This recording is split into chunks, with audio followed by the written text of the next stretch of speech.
శ్రీమాత్రే నమః.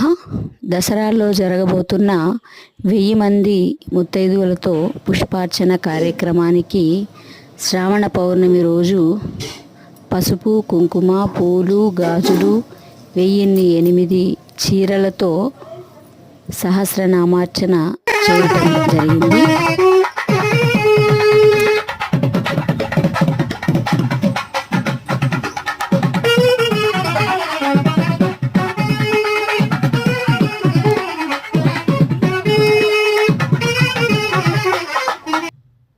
ఈరోజు లలితా సహస్రనామంలోని ఒక్కొక్క నామానికి ఒక్కొక్క చీర సమర్పిస్తూ పూజ చేశాం.